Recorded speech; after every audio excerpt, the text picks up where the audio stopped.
비트코인 홀더분들, 그리고 진입을 고민하시는 분들, 오늘 영상 무조건 집중하세요. 연준의 핵심 인물 7명이 동시에 입을 맞춘 듯 매파적인 경고를 쏟아내고 있는데요. 그런데 여러분, 이들이 겁을 주는 진짜 이유가 있었습니다. 3월 금리 결정의 진짜 열쇠는 따로 있거든요. 다음 주 고용지표 발표 전 우리가 반드시 알아야 할 숫자의 함정과 비트코인 대응 전략, 지금 바로 공개합니다. 안녕하세요. 오늘의 코인 뉴스입니다. 코인의 기록은 매일 주요 뉴스를 분석하여 시장에 실제로 영향을 줄 가치가 있는지 점수로 기록합니다. 구독, 알림 설정하시고 실시간 뉴스 받아보세요. 오늘의 뉴스 시작하겠습니다. 오늘의 코인 시장 영향지수는 5점 만점에 3점입니다. 3월 금리 인하의 운명을 결정지을 실업수당 데이터가 발표되었지만 여전히 연준 이사들의 매파적 발언이 시장의 발목을 잡고 있는 눈치 싸움 국면이기 때문이죠. 점수에서 알 수 있듯이 지금은 무작정 베팅하기보다는 다음 주 나올 진짜 고용 성적표를 확인하기 위한 숨 고르기가 필요한 시점입니다. 지금부터 상세하게 풀어볼게요. 챕터 1. 미국 실업수당 청구 건수, 숫자가 숨기고 있는 고용의 역설. 가장 중요한 미국 실업수당 청구 건수부터 짚어볼게요. 최근 발표된 데이터를 보면 주간 신규 실업수당 청구 건수가 20만 6천 건을 기록했는데요. 이건 시장 예상치였던 22만 건을 한참 밑도는 수치입니다. 자, 여기서 우리 코기 구독자분들이 알아야 할 포인트가 있습니다. 보통 실업수당을 신청한 사람이 줄어들었다는 건 지금 미국 경제가 너무 튼튼하다는 증거입니다. 근데 문제는 이게 코인 시장에는 단기적으로 악재로 작용한다는 점이죠. 왜냐고요? 경제가 너무 좋으면 연준이 금리를 안 내려도 경제가 잘 돌아가네? 라고 생각하며 금리 인하를 뒤로 미루거든요. 하지만 여기서 숫자의 함정을 보셔야 합니다. 최근 4주간의 평균치를 보면 완만한 상승 곡선을 그리다가 이번 주에 갑자기 뚝 떨어진 건데요. 이건 트럼프 행정부의 관세 정책 예고로 기업들이 고용을 주저하는 와중에도 실제 현장에서는 여전히 일손이 부족해 해고가 일어나지 않고 있다는 뜻입니다. 특히 계속 실업수당 청구 건수는 187만 건 수준으로 나타나고 있습니다. 일자리를 잃은 사람이 새 직장을 구하는 속도가 예전만큼 빠르지 않다는 신호죠. 즉, 겉으로는 고용이 탄탄해 보이지만 속으로는 서서히 균열이 가기 시작했다는 증거입니다. 이 균열이 커지는 순간 연준의 태도는 바뀔 수밖에 없고 비트코인의 불장은 시작될 겁니다. 챕터 2. 연준 핵심 7인의 변심과 스티븐 미란 이사의 폭탄 선언. 다음은 연준 내부의 상황입니다. 지난 2월 20일 스티븐 미란 연준 이사가 아주 강한 발언을 남겼습니다. 고용이 생각보다 좋고 물가도 끈적하다. 금리 인하 폭을 줄여야 한다는 내용이었죠. 원래 미란 이사는 작년 연말까지만 해도 올해 금리를 1.5%까지 대폭 내려야 한다고 했던 사람입니다. 그런데 지금은 1% 정도로 그 폭을 줄여야 한다고 후퇴했습니다. 근데 이뿐만이 아닙니다. 현재 연준의 핵심 인물 7명의 스탠스를 분석해보면 현재 분위기는 금리 인상을 바라는 매파 5명대, 금리 인하를 바라는 비둘기 2명 정도로 압도적인 긴축 분위기입니다. 스티븐 미란 이사, 가장 결정적인 근거죠. 앞서 말했듯 기존의 공격적인 금리 인하 주장을 철회하고 매파적으로 돌아섰는데요. 원래 비둘기파였던 트럼프 측근 미란 이사가 매파로 돌아섰다는 것은 연준 내부의 균형추가 완전히 한쪽으로 쏠렸음을 의미하죠.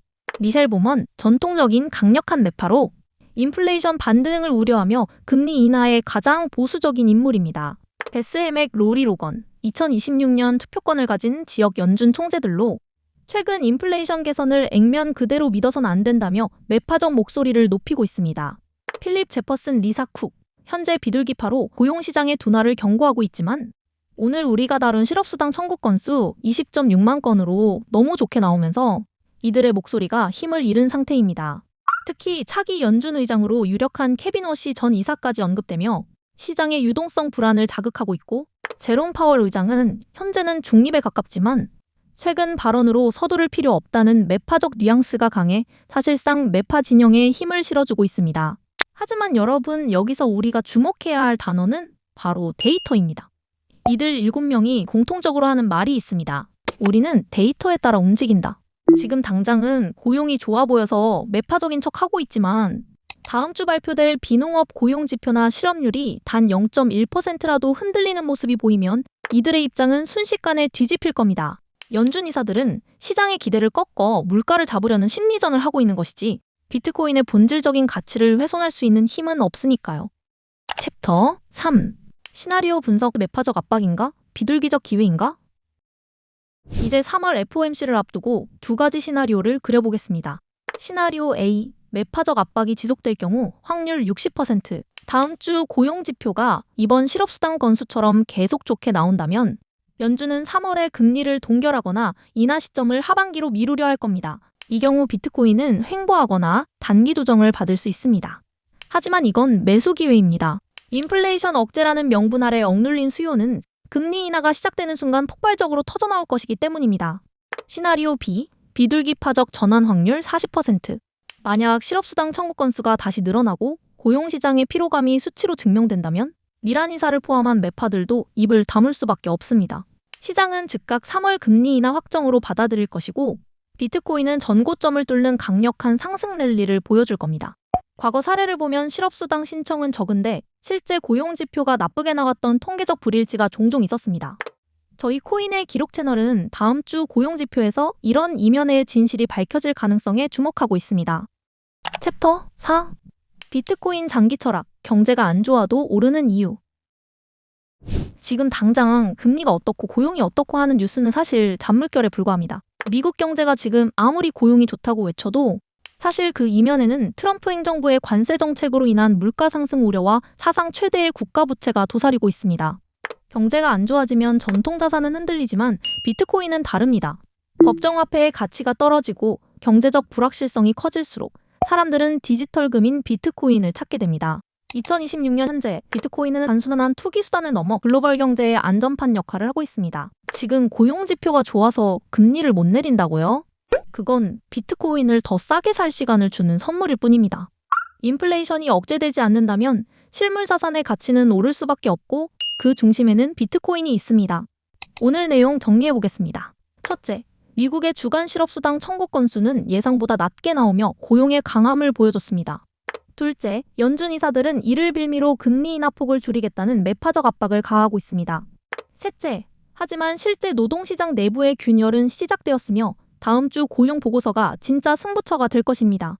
오늘 점수 3점의 의미, 이제 확실히 이해되셨나요? 지금은 과하게 흥분할 때도 과하게 공포를 느낄 때도 아닙니다. 연준의 입이 아닌 실제 경제의 민낯이 드러날 다음 주를 차분히 준비해야 할 때입니다. 여러분의 생각은 어떠신가요? 고용 지표가 진짜로 튼튼하다고 보시나요? 아니면 연준의 속임수라고 보시나요? 여러분들의 의견도 댓글로 남겨주세요. 자, 그럼 오늘 영상은 여기서 마무리해 볼 텐데요. 지금 암호화폐 시장은 어제 코인의 기록에서 다룬 트럼프 대통령의 10시 연설 이후 오전 중 소폭 상승하는 모습을 보이기도 했는데요. 실시간 코인 시장이 하락인지 상승인지 궁금하시다면 한눈에 추세 체크가 가능한 지표와 시장을 읽을 수 있는 전자책, 그리고 실시간 뉴스 채널을 구독자분들에게만 한정하여 100% 무료로 제공하고 있으니 좋아요, 구독 후 영상 설명란과 고정 댓글 링크로 신청해주세요. 영상 마치겠습니다. 감사합니다.